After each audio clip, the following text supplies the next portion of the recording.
Hello' বন্ধুসকল, আপুনি যদি ইণ্ডিগোত এটা টিকেট বুক কৰিছিলে আৰু সেই টিকেটটোত আপুনি ট্ৰেভেলো কৰিলে, কিন্তু ট্ৰেভেল কৰাৰ পাছত আপোনাৰ সেই টিকেটটোৰ এটা প্ৰিণ্ট আউটৰ প্ৰয়োজন হৈ গ'ল বা ডাউনলোড কৰাৰ প্ৰয়োজন হৈ গ'ল। যদি আপুনি বিচাৰে সেই পুৰণা টিকেটটো ডাউনলোড কৰিবলৈ, আপুনি কেনেকৈ কৰিব পাৰিব? যদি আপুনি জানিব বিচাৰিছে, চাই থাকক এই ভিডিঅ'টো শেষলৈ। আমি এই টপিকটোৰ ওপৰতে কথা পাতিবলৈ গৈ আছোঁ।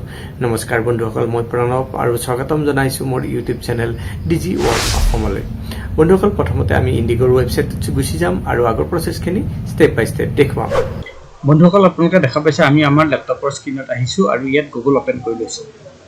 গুগলত আমি টাইপ কৰিম ইণ্ডিগো টাইপ কৰি আমি ইয়াত চাৰ্চ কৰি দিম। যেতিয়াই চাৰ্চ কৰিম কিছুমান চাৰ্চ ৰিজাল্ট আহিব। তাৰ ভিতৰত প্ৰথমটো চাৰ্চ ৰিজাল্ট www.goindigo.in এই লিংকটোৰ ওপৰত আমি ক্লিক কৰি দিম। যেতিয়া সেই লিংকটোৰ ওপৰত ক্লিক কৰি দিম, আমি ইণ্ডিগোৰ অফিচিয়েল ৱেবছাইটত আহি যাম। আমি যিহেতু অলৰেডি সেই টিকেটটোত ট্ৰেভেল কৰিছোঁ, গতিকে ট্ৰেভেল কৰাৰ পাছত সেই টিকেটটো ডাউনলোড কৰিব লাগে। সেইকাৰণে আমি মেনেজৰ ওপৰত কাৰ্চৰ ৰাখিম। মেনেজ অপশ্যনটোৰ ওপৰত কাৰ্চৰটো ৰখাৰ লগে লগে 4টামান অপশ্যন আপুনি ইয়াত পাব। তাৰপিছত ইডিট বুকিঙৰ ওপৰত ক্লিক কৰি দিব লাগিব। আমি ইডিট বুকিঙৰ ওপৰত ক্লিক কৰি দিম। ইডিট বুকিঙৰ ওপৰত ক্লিক কৰি দিয়াৰ লগে লগে আপুনি ইয়াত দেখা পাব আপোনাৰ PNR নম্বৰটো ইয়াত লিখিবলৈ কোৱা হৈছে আৰু ইমেইল বা last name of the passenger লিখিবলৈ কোৱা হৈছে। যিকোনো এজন পেচেঞ্জাৰৰ সেই টিকেটটোৰ লাষ্ট নেমটো ইয়াত লিখিব লাগিব। তাৰপিছত গেট আইটিনাৰী তাৰ ওপৰত ক্লিক কৰি দিয়ক।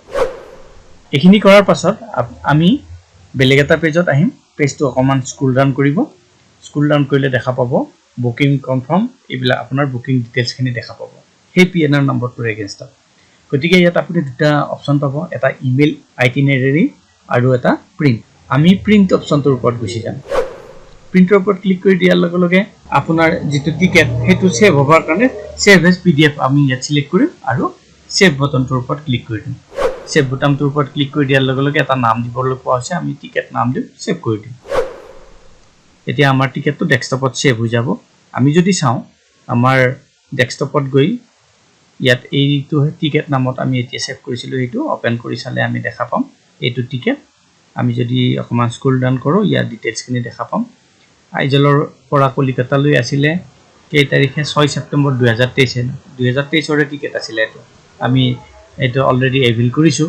গতিকে আপুনি যদি এই টিকেটটো ক'ৰবাত দিবলগীয়া হয়, ক'ৰবাত ছাবমিট কৰিবলগীয়া হয়, আপুনি পাছতো এনেকৈ ইণ্ডিগোৰ পৰা টিকেটটো ডাউনলোড কৰিব পাৰে। বন্ধুসকল, এনেকৈ আপোনাৰ যদি ইণ্ডিগোৰ পুৰণা টিকেটটোৰ প্ৰয়োজন হৈছে, তেতিয়াহ'লে সহজতে ইণ্ডিগোৰ ৱেবছাইটৰ পৰা ডাউনলোড কৰিব পাৰে।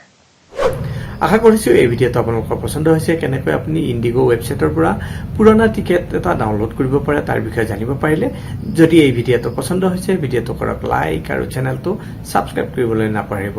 পুনৰ লগ পাম আন এটা ভিডিঅ'ত। তেতিয়ালৈ বন্ধুসকল, নমস্কাৰ।